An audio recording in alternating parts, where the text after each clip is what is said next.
بسم اللہ الرحمن الرحیم۔ ناظرین و سامعین السلام علیکم۔ میں ان دنوں بیرون ملک ہیروئن اسمگل کرنے دوسرے ملک جا رہا تھا۔ میں خود بھی اس کا شوقین تھا اور اتنا تھا کہ کئی مرتبہ تو نشے میں دھت نہ جانے کتنے پیکٹ پی جاتا تھا۔ اگر کسی دن مجھے نشہ نہ ملے تو وہ دن میرے لیے قیامت سے کم نہ تھا، اور شاید اسی وجہ سے میں اس کو اسمگل کرنے والی کمپنی میں ملازمت کرتا تھا۔ ایک مرتبہ ہماری کمپنی میں ایک شخص آیا، اسے 20 کلو ہیروئن دینا تھی اور وہ خود دوسرے ملک میں رہائش پذیر تھا، لیکن خود اس کو لے جانا مناسب نہیں جانتا تھا۔ اس لیے اس نے کمپنی والوں سے کہا کہ وہ خود ہیروئن اس کے اڈے تک پہنچائیں گے۔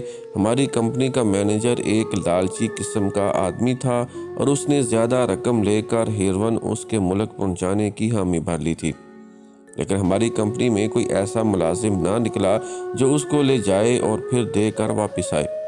چنانچہ یہ کام میں نے کرنے کی ٹھان لی۔ مجھے اس کام کے لیے دوسرے ملک جانے تک کی تمام ذمہ داریاں کمپنی کے ذمہ تھیں۔ اسی دن انہوں نے مجھے اپنے بریف کیس میں ہیروئن منتقل کر دی اور میں بریف کیس کو لیے ہوئے کمپنی والوں کے ہمراہ چل دیا۔ بحری اڈے پر پہنچ کر انہوں نے مجھے بحری جہاز میں سوار کرایا اور پھر جہاز نے لنگر اٹھا لیے۔ ابھی ہمارے جہاز کو چلے کچھ ہی دیر گزری تھی کہ جہاز کا عملہ آ پہنچا جو مسافروں کا نہایت باریکی سے معائنہ کر رہے تھے۔ مجھے اپنی جان کے لالے پڑ گئے، کیونکہ جس کسی کے پاس نشہ آور کوئی بھی چیز تھی تو وہ اسے پکڑ کر جہاز سے باہر دوسرے جہاز میں منتقل کر رہے تھے۔ ہمارے جہاز میں سے 9 آدمیوں کو پولیس والے نکال چکے تھے اور اب دھیرے دھیرے میری طرف بڑھنے لگے۔ کچھ دیر بعد جب وہ میری چیکنگ کرنے کے لیے آئے تو میرا اترا ہوا چہرہ دیکھ کر وہ ہوشیار ہو گئے اور میری نہایت باریک بینی سے چیکنگ کرنے لگے۔ کچھ دیر تک ان کا انسپیکٹر مجھے گھورتا رہا اور پھر خود ہی میری چیکنگ کرنے لگا۔ میرے بریف کیس کو انہوں نے سب سے آخر میں چیک کیا۔ مجھ سے تو کچھ برآمد نہ ہوا، لیکن جب انہوں نے بریف کیس کھولا تو اتنی مقدار میں ہیروئن کو دیکھ کر وہ حیران رہ گئے، کیونکہ جتنی مقدار میں مجھ سے وہ برآمد ہوئی تھی شاید اتنی مقدار میں کسی سے کبھی برآمد نہ ہوئی ہو۔ کچھ دیر تک ان کا انسپیکٹر مجھے گھورتا رہا، پھر اس نے میری گرفتاری اور ساتھ میں میرے بریف کیس کو لے جانے کا حکم دیا۔ میرے بریف کیس کو انہوں نے اپنے قبضے میں لے لیا اور مجھے دوسرے لوگوں کی طرح دوسرے جہاز میں منتقل کرنے کے بعد پولیس والے بھی اسی جہاز میں گھس گئے اور جہاز کے کپتان نے جہاز کی رفتار میں مزید اضافہ کر دیا۔ ہمارا جہاز ہوا سے باتیں کرتا ہوا پانی میں دوڑ رہا تھا۔ ہمارا یہ سفر دن میں جاری رہا اور پھر شام کے وقت ساحل پر اترتے ہی ہمیں کسی جزیرے کی زمین نظر آنے لگی۔ تھوڑی دیر بعد ہم جزیرے کے کنارے پر کھڑے تھے۔ جہاز نے لنگر ڈال دیے، ہمارا جہاز رک گیا۔ جہاز میں کچھ دوسرے ملزم اور 2 کپتان اور 3 عدد پولیس والے موجود تھے۔ دونوں کپتان بھوک سے نڈال تھے، البتہ میرا اور میرے ساتھیوں کا بھی شاید یہی حال تھا، لیکن پولیس والے تو ہٹے کٹے لگ رہے تھے۔ خیر، جزیرے پر پہنچ کر دونوں کپتانوں نے مل کر کھانا تیار کیا اور ہمیں بھی کھانا فراہم کیا گیا۔ تھوڑی مقدار میں ہی صحیح، لیکن کھانا ضرور فراہم کیا گیا تھا۔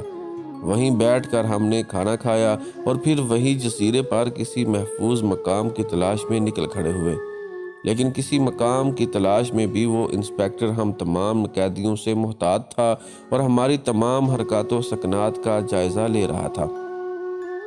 تقریباً 2 گھنٹے میں ہم وہاں پورے جزیرے پر گھوم پھر چکے تھے اور ایک عدد گھر بھی تلاش کر چکے تھے۔ یہ ایک قدیم طرز کا بوسیدہ مقام تھا جس میں 2 کمرے تھے۔ مکان باہر سے بوسیدہ تھا لیکن اندر سے اس طرح چمکدار تھا جیسے یہاں کوئی رہائش پذیر ہو۔ کمرے کے دائیں طرف کچن اور بائیں طرف باتھ روم اور ساتھ میں غسل خانہ تھا۔ کچن سے تھوڑا ہٹ کر ایک طرف سے سیڑھیاں نیچے کو جا رہی تھیں، یہ شاید تہہ خانے کو جانے کا راستہ تھا۔ کمرے بالکل صاف ستھرے تھے۔ جس بات کو ہم نے خاص طور پر نوٹ کیا وہ یہ کہ جب ہم آگے چلتے تو ایسا معلوم ہوتا تھا کہ کوئی ہمارا پیچھا کر رہا ہے، لیکن جب ہم مڑ کر پیچھے دیکھتے تو کچھ بھی نہ ہوتا۔ پتہ نہیں یہ ہمارا وہم تھا یا حقیقت۔ یہ بات تو اس طرف اشارہ کرتی تھی کہ یہاں ہم سب کے علاوہ کوئی اور بھی موجود ہے۔ ہو سکتا ہے وہ وجود کوئی جن، بھوت، چڑیل یا پھر ڈائن ہے جو ہمارے یہاں آنے سے خوش ہے یا ناخوش، اس بات کا ابھی تک کوئی اندازہ نہ ہوا۔ پولیس کے کارندے بھی اب ہم قیدیوں پر اتنی توجہ نہیں دے رہے تھے جس کا اندازہ ان کی حرکات سے ہوتا تھا۔ وہ اب شاید اس بات کے منتظر تھے کہ ابھی کوئی جن، بھوت، چڑیل یا بدروح ان کے سامنے آئے گی اور ان کو کچا چبا جائے گی۔ اسی طرح کرتے کرتے شام سے رات ہو گئی۔ کھانا تو ہم پہلے ہی کھا چکے تھے۔ ہمیں ایک الگ کمرے میں بند کر دیا گیا اور ایک کمرے میں پولیس کے 3 افراد سو گئے۔ ادھر ہم اپنے کمرے میں سو گئے۔ پولیس والے ہمارے کمرے کو باہر سے تالا لگا کر گئے تھے۔ رات کے نہ جانے کون سے پہر میری آنکھ کھلی۔ پہلے تو کچھ بھی نظر نہ آیا، لیکن تھوڑی دیر بعد جب میری آنکھیں اندھیرے میں دیکھنے کے قابل ہوئیں تو میں نے کمرے میں ایک سائے کو داخل ہوتے دیکھا۔ حیرت کی بات تھی کہ دروازہ باہر سے مقفل تھا اور دونوں پٹ ایک دوسرے سے جڑے ہوئے تھے۔ پھر یہ دیکھ کر میری آنکھیں باہر کو نکل آئیں کہ وہ سایہ ہم سب سوئی ہوئی قیدیوں کے پاس پہنچا اور ایک کو اٹھا کر لے جانے لگا۔ وہ چیخ کر اٹھا اور اس کی چیخ پر دوسرے قیدی بھی اٹھ گئے۔ وہ سایہ ہم سب کو نظر انداز کر کے ایک آدمی کو کندھے پر اٹھائے دوبارہ مقفل دروازے سے باہر نکل گیا۔ اب میں سب کچھ سمجھ چکا تھا۔ وہ سایہ یا تو جن تھا یا پھر بھوت، لیکن دروازہ کھولے بغیر نکل گیا تھا۔ ضرور کوئی ماوراتی طاقت رکھتا تھا۔ کچھ دیر بعد باہر قیدیوں کی چاپ سنائی دی اور کسی نے مقفل دروازے کو کھول دیا۔ کچھ دیر بعد باہر قدموں کی چاپ سنائی دی اور کسی نے مقفل دروازے کو کھول دیا، اور پھر اندر داخل ہونے کے بعد ہاتھ میں پکڑی ہوئی ایمرجنسی لائٹ جلائی تو پورا کمرہ دودھیا روشنی میں نہا گیا۔ وہ ایک پولیس مین تھا، شاید چیخ کی آواز سن کر جاگا تھا اور پھر اسی کمرے کی طرف دوڑا چلا آیا۔ آتے ہی چلا کر بولا، کون کم بخت تھا جو اس وقت چلا رہا تھا؟ میں نے ہمت کر کے کہا، ابھی کوئی سایہ ہمارے کمرے میں داخل ہوا اور ہمارے ساتھیوں کے قریب پہنچا اور ایک کو اٹھا کر مقفل دروازے سے باہر نکل گیا۔ ضرور یہاں کوئی ایسی چیز موجود ہے جو ہمیں نقصان پہنچا سکتی ہے۔ اسے میری بات کا شاید یقین نہ آیا تھا۔ وہ ہمارے ساتھیوں کو گننے لگا۔ جب وہ گن چکا تو اس کے چہرے پر مزید حیرت کے تاثرات پھیل گئے۔ پہلے جہاں اس کی حالت تھی، اب بجائے اس سے کہ اسے خوف محسوس ہو رہا تھا۔ واقعی یہاں تو کچھ ایسے معلوم ہوتا ہے، شاید ہمارے آنے سے شدید ناخوش ہے اور ہم سب کو ایک ایک کر کے مار دے گا۔ یہ کہہ کر اس نے دروازے کو تالا بھی نہ لگایا اور اپنے کمرے کی طرف دوڑ لگا دی۔ اس کے جانے کے بعد ہم سب وہاں سے نکلے اور میں نے اپنے ساتھیوں کو اپنے پیچھے آنے کا کہا اور خود باہر نکل گیا۔ میرے کہنے پر وہ بمشکل اٹھے کیونکہ وہ سب کے سب خوف زدہ ہو چکے تھے اور میرے پیچھے پیچھے چلنے لگے۔ ہم سب چلتے ہوئے ان پولیس والوں کے کمرے کی طرف بڑھنے لگے۔ کچھ دیر بعد ہم ان کے کمرے میں داخل ہوئے تو وہ تینوں خوف سے سہمے ہوئے کمرے کے کونے میں سہمے بیٹھے تھے۔ ہمیں اندر داخل ہوتا دیکھ کر انہیں کچھ اطمینان ہوا، لیکن انہیں اپنی موت سامنے نظر آ رہی تھی۔ ابھی ہم اندر داخل ہو ہی رہے تھے کہ ایک کان پھاڑ دینے والی آواز فضا میں گونجی۔ اس آواز سے ہم سب سمیت وہ تینوں بھی خوف زدہ ہو گئے اور تھر تھر کانپنے لگے۔ کپتان تو پہلے ہی بے ہوش ہو چکا تھا۔ ان پولیس والوں میں سے بھی ایک بے ہوش ہوا اور میرے بھی 3-4 ساتھی بے ہوش ہو گئے۔ موت سے تو ہر کوئی ڈرتا ہے، میں بھی ڈرتا ہوں، لیکن ان ماروائی قوتوں سے نہیں ڈرتا۔ لیکن پھر بھی خوف تو ہر انسان کے دل میں کہیں نہ کہیں چھپا ہوتا ہے۔ میں تھوڑا سا خوف زدہ تھا، لیکن اتنا بھی نہیں کہ اپنے مد مقابل کا سامنا نہ کر سکوں۔ میں نے دل میں پکا ارادہ کر لیا کہ اب اگر وہ چیز آئی تو میں اس کا مقابلہ کروں گا۔ لیکن صبح تک پھر کچھ بھی نہ ہوا۔ پھر صبح سے دوپہر اور دوپہر سے شام اور شام سے رات ہو گئی۔ رات کو میں کچن میں کھانا بنانے گیا تو یہ دیکھ کر میری حیرت اور بھی بڑھ گئی کہ چولہے پر پہلے ہی کھانا تیار پڑا تھا اور دیوار پر لکھا تھا، تم سب کی موت، یہ شاید تمہیں آخری بار ہی کھانا مل رہا ہے، پیٹ بھر کر کھا لے۔ میں اس تحریر کو پڑھ کر اور بھی ہوشیار ہو گیا۔ واقعی یہاں پر جنات کا بسیرا تھا۔ میں نے بھی اپنی کلائی پر چاقو سے کٹ لگایا اور جو خون میری کلائی سے نکلا اسی خون سے دیوار پر لکھ دیا، لعنت ہو تم پر، میں تم سے مقابلہ کرنا چاہتا ہوں اور تم میرے سامنے ظاہر ہو کر آؤ گے۔ یہ لکھ کر میں نے کھانا اٹھایا، کمرے کی طرف چلا گیا، اپنے ساتھیوں کو کھانا دیا اور خود بھی کھانا کھایا۔ کھانا کھانے کے بعد میں نے برتن اکٹھے کیے اور انہیں دھونے کی غرض سے کچن کی طرف گیا۔ داخلی دروازے سے اندر داخل ہوتے ہی میری حیرت اور بھی بڑھ گئی۔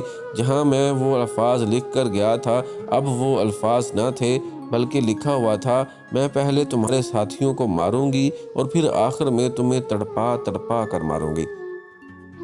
یہ فقرہ پڑھ کر میں سکتے میں آ گیا، کیونکہ اب میرا مد مقابل بھی ایکشن میں آ چکا تھا۔ میں کچھ لمحے سوچتا رہا، پھر میں نے دوبارہ کرائی سے نکلنے والے خون سے لکھا، اگر ہمت ہے تو ہمارے سامنے ظاہر ہو کر آنا۔ میں نے ابھی یہی الفاظ لکھے تھے کہ میری لکھی گئی تحریر مٹ گئی اور دوبارہ نئی تحریر نمودار ہوئی۔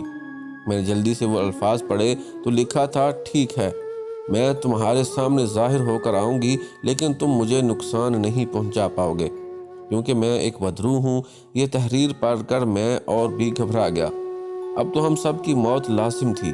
اس جزیرے سے اب ہم بھاگ بھی نہیں سکتے تھے، کیونکہ ہمارا جہاز نہ جانے کہاں چلا گیا تھا۔ جہاں ہم ڈنگر ڈالے تھے جہاز وہاں موجود نہ تھا۔ ہم سب سمجھ گئے کہ یہ یقیناً اسی اسیب یا بدرو کی کارستانی ہے۔ اب ہم سب اس بوسیدہ اسیب زدہ مکان میں پھنس کر رہ گئے تھے۔ ہمارا یہاں سے نکلنا ایک ہی صورت میں کامیاب تھا، اور وہ یہ کہ اس بدرو کو مارنے کے بعد، ورنہ ہم یہی اس بدرو کا شکار بن جاتے۔ میں ساری رات سوچتا رہا اور پھر صبح ہو گئی۔ ساری رات مجھے نیند نہ آئی۔ صبح سویرے میں اپنے کمرے سے باہر نکلا اور ان پانچوں کے کمرے کی طرف بڑھ گیا۔ میں جیسے ہی ان کے کمرے میں داخل ہوا تو اگلا منظر دیکھ کر میرے رونگٹے کھڑے ہو گئے، کیونکہ ان پانچوں کو میں رات میں یہاں صحیح سلامت چھوڑ کر گیا تھا، لیکن اب ان کے خون سے لتھڑی لاشیں دیکھ کر میرے رونگٹے کھڑے ہو گئے۔ کپتان اور پولیس والوں میں سے ایک بھی زندہ نہ بچا۔ پولیس اور کپتانوں کی لاشیں اور ادھر ادھر پڑے ہوئے سارے کمرے کو مزید خوفناک بنا رہے تھے۔ کمرے کی دیواروں پر ہر طرف خون ہی خون جمع تھا۔ میری مد مقابل پھر مجھ سے دھوکہ کر چکی تھی۔ میری پیٹھ پیچھے میرے ساتھیوں کو نقصان پہنچایا۔ مجھ سے دھیرے دھیرے ساتھی دور ہوتے جا رہے تھے۔ اب ہم تعداد میں صرف اور صرف 9 رہ گئے تھے اور ہمیں قیدی میں شمار کیا جاتا تھا، لیکن اب میں ان کو نقصان نہیں پہنچنے دینا چاہتا تھا۔ اسی طرح رات ہوئی۔ میں ساری رات کا انتظار کرتا رہا، لیکن وہ رات میں نہ آئی اور صبح سویرے تقریباً 4 بجے کے قریب آئی۔ اب کی بار وہ ایک ٹھوس جسم اپنا میرے سامنے آئی۔ اس کے اندر داخل ہوتے ہی میں اٹھ کر کھڑا ہوا۔ اس نے میری پرواہ کیے بنا میرے سوئے ہوئے ساتھیوں میں سے ایک کو ہاتھ میں اٹھا لیا، ایک ہاتھ میں پکڑے ہوئے خنجر سے اس کی گردن تن سے جدا کی اور اس کے بدن کو زمین پر پھینک دیا، اور وہ مسلسل قہقہا لگاتی رہی۔ میرے ساتھیوں کی چیخ تک نہ نکلی۔ میں نے اپنے تکیے کے نیچے رکھا پولیس والوں کا پسٹل اٹھایا اور فائر کھول دے، لیکن اگلے ہی لمحے میں خود اچھل پڑا، کیونکہ گولی اس کے جسم سے گزرتی ہوئی دیوار میں پیوست ہو گئی اور وہ مسلسل قہقہا لگاتی رہی۔ پھر بولی، تم میرا کچھ نہیں بگاڑ سکتے۔ تم کیا سمجھتے ہو تمہارے اس کھلونے سے میں مر جاؤں گی؟ میں تو پہلے سے ہی مری ہوئی ہوں۔ مجھے تم میں سے کوئی بھی نہیں مار سکتا۔ یہ کہہ کر وہ اطمینان سے میرے ساتھیوں کی زندگی سے کھیلنے لگی۔ ایک ایک کر کے اس نے میرے تمام ساتھی مار دیے۔ میرے 9 کے 9 ساتھی جو باقی تھے مر گئے اور میں اس کا کچھ نہ بگاڑ سکا۔ وہ میرے ساتھیوں کو مارنے کے بعد کمرے سے چلتی بنی اور میں اس کو جاتے ہوئے دیکھتا رہ گیا۔ خوف و دہشت سے شاید مجھ پر بے ہوشی چھا گئی۔ صبح اچانک جب آنکھ کھلی تو اگلا لمحہ میرے لیے مزید حیرت زدہ تھا۔ کمرے میں اب کسی کی بھی لاش نہیں پڑی تھی۔ میں جلدی سے اٹھا اور کمرے میں پاگلوں کی طرح گھومنے لگا۔ مجھے معلوم تھا کہ میری موت اب لازم ہے، لیکن شاید وہ مجھے آسانی سے مارنا نہیں چاہتی تھی۔ وہ مجھے تڑپا تڑپا کر مارنا چاہتی تھی۔ مجھے سمجھ نہیں آ رہا تھا کہ میں کیا کروں۔ میں دوسرے کمرے میں گیا۔ وہاں پر بریف کیس پڑا ہوا تھا۔ میں نے اسے کھولا، اس میں سے ہیروئن نکالی اور اسے پینے لگا، کیونکہ میں اپنے دماغ کو ہر قسم کے ڈر اور خوف سے نجات دلانا چاہتا تھا۔ اسی حالت میں میں اس گھر سے باہر نکل آیا اور ایک سمت چلنے لگا۔ میں نشے میں دھت چلتا رہا اور ارد گرد کے نظاروں سے لطف اندوز ہوتا رہا۔ آخر کار میرا اختتام ایک پہاڑی چٹان کے سامنے ہوا۔ میں چٹان کے سامنے رک گیا اور کچھ دیر تک اس کا جائزہ لیتا رہا، پھر چٹان پر چڑھنا شروع کر دیا۔ اس پر چڑھ کر میں دوسری طرف اترا۔ اترتے اترتے آخر میں غار کے سامنے آ کھڑا ہوا۔ پھر میں کچھ بغیر سوچے سمجھے اس غار میں داخل ہوا۔ میں جیسے جیسے آگے بڑھتا جا رہا تھا غار ویسے ویسے لمبی ہوتی جا رہی تھی۔ آخر کار چلتے چلتے میں ایک حال نما کمرے میں پہنچا۔ کمرے کی بناوٹ ایسی تھی کہ کسی سنگ تراش نے ایسی تراشی ہو۔ وہاں غار میں مجھے ایک آدمی نظر آیا جو جائے نماز پر بیٹھا عبادت میں مشغول تھا۔ میں اس کے قریب پہنچا۔ اس نے مجھے سلام کیا۔ سلام کرنے کے بعد اس نے مجھے ایک طرف بیٹھنے کا اشارہ کیا۔ تھوڑی دیر تک وہ عبادت میں مشغول رہا، پھر عبادت سے فراغت ملتے ہی میری طرف مڑ گیا۔ آؤ، مجھے تمہارا ہی انتظار تھا۔ مجھے میرے اللہ کے عطا کردہ ادنا سے علم سے معلوم ہوا کہ ایک شخص میرے پاس آئے گا اور وہ نہایت مصیبت میں گرفتار ہوگا، اور مجھے یہ بھی معلوم ہے کہ وہ شخص تم ہو، اور ایک بدروح تمہارے پیچھے ہاتھ دھو کر پڑی ہوئی ہے۔ اس نے تمہارے 15 ساتھیوں کو موت کی ابدی نیند سنا دیا ہے۔ اس بدروح کو اب تمہاری ذات ہی سے جہنم واصل کیا جا سکتا ہے، لیکن ایک بات کا خاص خیال رہے کہ یہاں سے نجات حاصل کرنے کے بعد یہ سب کام تم ترک کر دو گے جو تم اب کرنے کی غرض سے جا رہے تھے۔ اگر تم وعدہ کرو تو ہی میں تمہیں اس بدروح کے چنگل سے نجات دلاتا ہوں۔ ٹھیک ہے بزرگ، میں آپ سے وعدہ کرتا ہوں، اگر میں یہاں سے زندہ واپس آ گیا تو میں یہ سب کام ترک کر کے صرف احکام خداوندی کی بات کروں گا اور اپنے پیارے نبی صلی اللہ علیہ وآلہ وسلم کے احکامات کی پابندی کروں گا اور ان کے بتائے ہوئے نقش قدم پر چلوں گا۔ یہ بات کہہ کر میں نے ایک سوال داغ دیا، بابا جی، آپ کا نام کیا ہے اور آپ اس جزیرے میں اس غار میں کیا کرتے ہیں؟ ان بزرگ نے کہا، میرا نام عبداللہ ہے، میں انسان نہیں ہوں، میرا تعلق جنات سے ہے، اور جنات کے پاس بہت سی طاقتیں ہوتی ہیں جن کے ذریعے وہ کسی بھی چیز کا پتہ چلا سکتے ہیں۔ اصل میں میرا تعلق کافر جنات سے تھا۔ میرا سارا قبیلہ کافر ہے۔ جب سے میں مسلمان ہوا ہوں اسی غار میں قیام کر رہا ہوں۔ وہ اس لیے کہ جب میرے قبیلے والوں کو معلوم ہوا کہ میں مسلمان ہو چکا ہوں تو انہوں نے مجھے نکال بھگایا، اور پھر میں بھٹکتا ہوا اس جزیرے پر پہنچا اور اللہ تعالیٰ کی عبادت میں مصروف ہو گیا۔ اس طرح میرے اور ان کے درمیان کچھ دیر تک گفتگو جاری رہی۔ پھر میں اصل بات کی طرف آ گیا اور کہا کہ اب میں اس بدروح سے انتقام لینا چاہتا ہوں۔ اگر آپ میری کچھ مدد کرتے ہیں تو شاید میں اس جزیرے سے بھی نکل کر واپس اپنے گھر چلا جاؤں۔ ٹھیک ہے، میں تمہاری مدد کروں گا اور تمہارے ساتھ چلتا ہوں، ہم مل کر اس کا خاتمہ کریں گے۔ یہ کہہ کر وہ اٹھے اور میرے قریب آئے تو میں بھی اٹھ کھڑا ہوا۔ انہوں نے میرا ہاتھ تھاما اور کہا کہ میرا ہاتھ پکڑ کر آنکھیں بند کر لو۔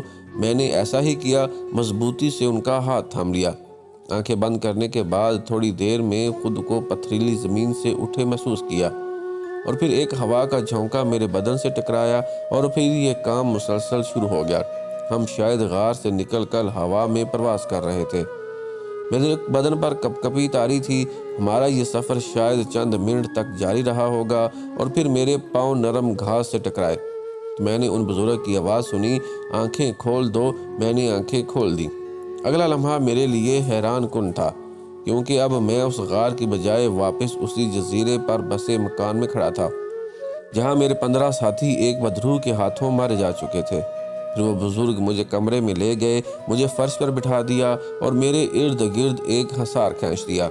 پھر اپنے گرد بھی ایک ویسا ہی حصار کھینچ کر اس پر آلتی پالتی مار کر بیٹھ گئے اور کہا کہ آج ایک عمل کر کے وہ اس بدروح کو بے بس کریں گے اور اس کی موت کا راز جاننے کے بعد اسے ایک بوتل میں قید کر دیں گے۔ یہ کہہ کر وہ اپنے عمل میں مگن ہو گئے اور میں اپنے حصار میں سو گیا۔ وہ بزرگ اپنے عمل میں مصروف رہے، جانے کب تک انہوں نے وہ عمل کیا، اور جب اس کے بعد جب مجھے جگایا تو کہا کہ تم اپنے مقصد میں کامیاب ہو گئے۔ میں جلدی سے اٹھا، اس جن بزرگ کی بات پر غور کرنے لگا۔ پھر وہ مجھے اپنے ساتھ کمرے سے لے کر باہر آ گئے اور پھر تہہ خانے کی طرف قدم بڑھا دیے۔ ہم دونوں سیڑھیوں کو عبور کرتے ہوئے تہہ خانے میں پہنچے۔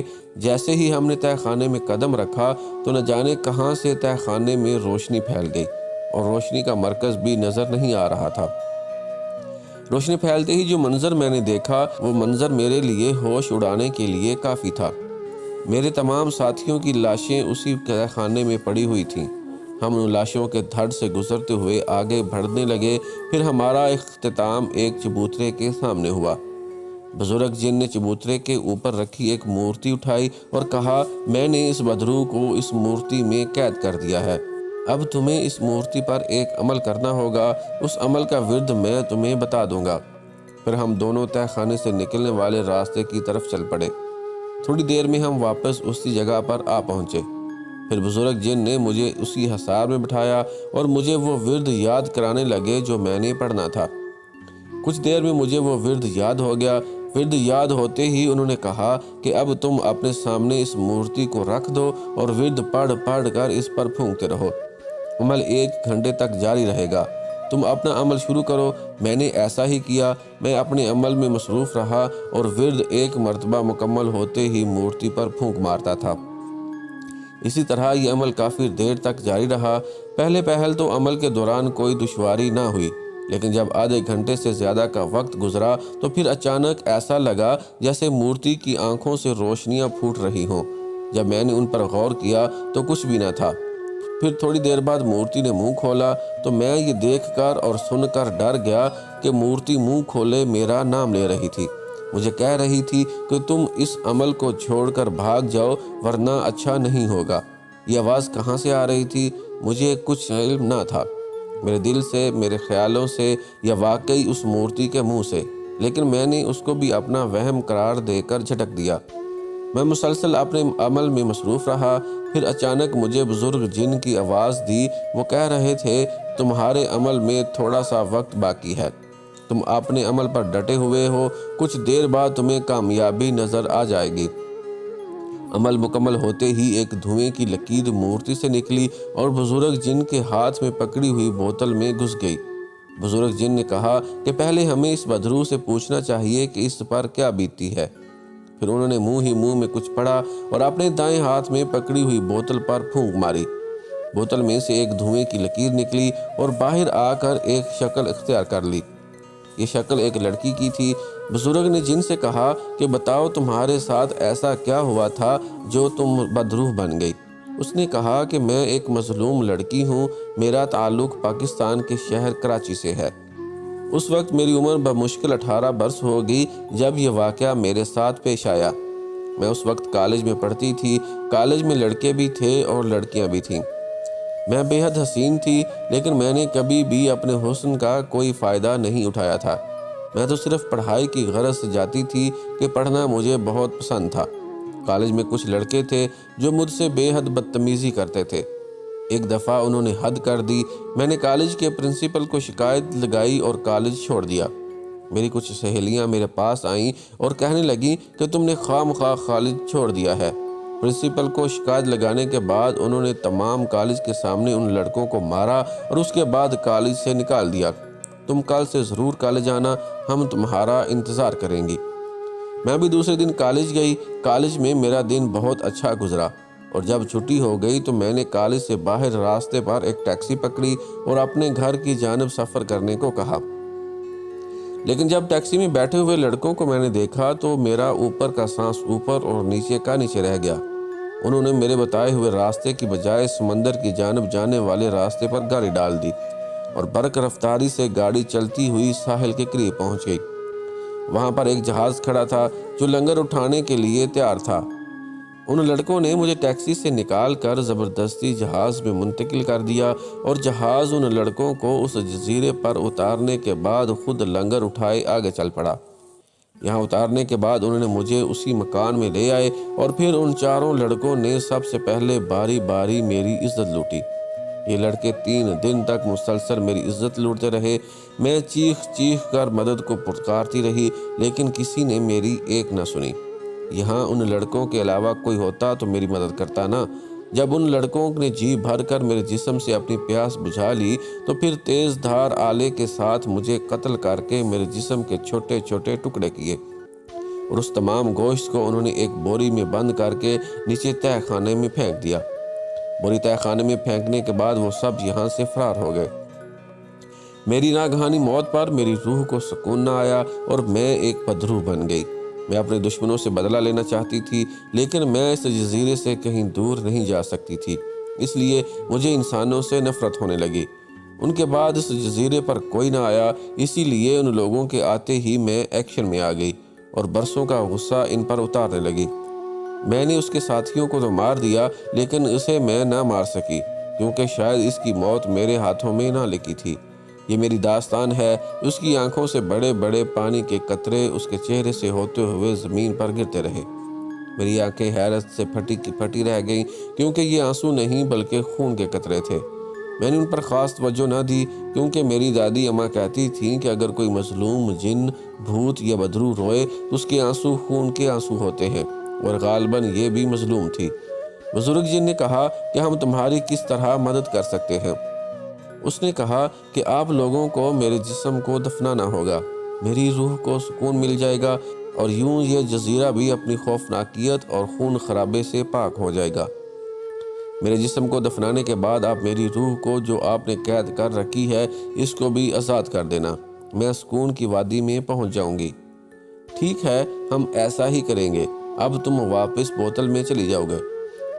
پہلے ہم تمہارے جسم کو دفنائیں گے، پھر تمہاری روح کو آزاد کر دیں گے۔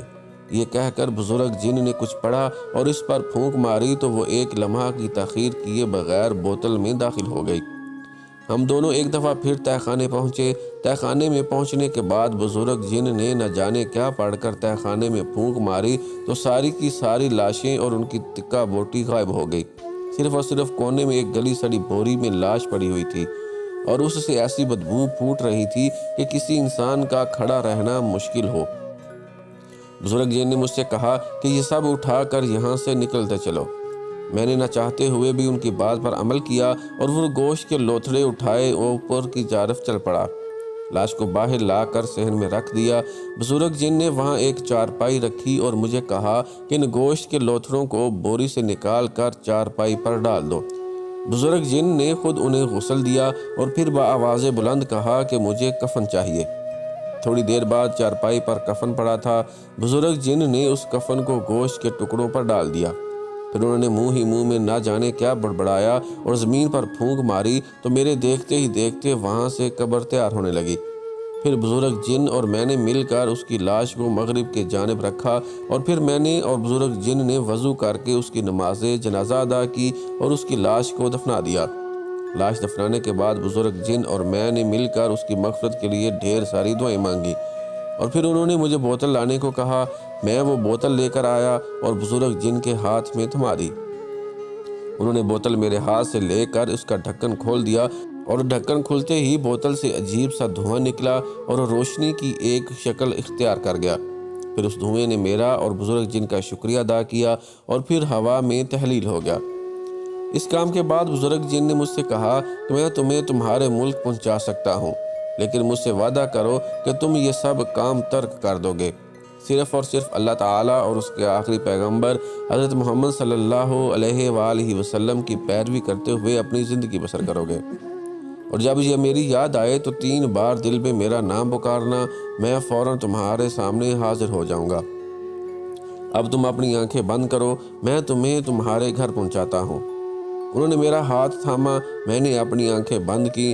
کچھ دیر کے بعد میں نے خود کو ہواؤں میں اڑتا ہوا محسوس کیا۔ پھر اچانک میرے پاؤں زمین سے ٹکرائے اور مجھے بزرگ جن کی آواز کانوں میں سنائی دی کہ آنکھیں کھول دو۔ میں نے آنکھیں کھولیں تو خود کو ایک تنگ سی گلی میں کھڑے پایا۔ بزرگ جن بھی میرے ساتھ کھڑے تھے۔ اسی گلی سے تھوڑا آگے میرا گھر تھا۔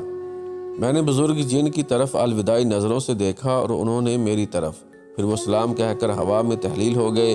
میں نے اپنے گھر کی جانب قدم بڑھا دیے۔ ابھی میں نے گھر کے دروازے پر دستک بھی نہ دی تھی کہ میرے کانوں سے اذان کی آواز ٹکرائی اور میرے گھر کی جانب بڑھتے ہوئے قدم مسجد کی طرف بڑھنے لگے۔ عشاء کی نماز ادا کرنے کے بعد میں اپنے گھر پہنچا اور اپنے کمرے کی جانب گیا اور سو گیا۔ میں نے اب ہر چیز سے توبہ کر لی تھی۔ میں 5 وقت نماز پڑھتا تھا۔ جب میرا دل کرتا تو میں بزرگ جن کا نام 3 بار لیتا اور میرے سامنے آ جاتے۔ انہوں نے اللہ کے حکم سے میرے لیے بہت آسانیاں کی۔ مجھے اچھی سے کمپنی میں نوکری بھی مل گئی، اور پھر میں نے ایک نہایت ہی شریف اور غریب سی لڑکی سے شادی بھی کر لی۔ اب تو میرے 2 بچے ہیں۔ آج بھی جب میں اس واقعے کو یاد کرتا ہوں تو خوف زدہ ہو جاتا ہوں، لیکن خوش بھی کہ میری وجہ سے کسی روح کو سکون مل گیا، اور اس کے ساتھ ایک بزرگ جن کا ساتھ بھی۔ ایک دن میں نے اپنی بیوی کو بھی ساری صورتحال سے آگاہ کیا اور اس کو بھی بزرگ جن سے ملوایا۔ وہ بھی ان سے مل کر بہت خوش ہوئے۔ میں اب اپنی زندگی میں بہت خوش ہوں کہ بزرگ جن نے وقت پر میری رہنمائی کی اور میں جس غلط راستے پر چل رہا تھا اس سے بچا کر اللہ کے حکم سے وہ مجھے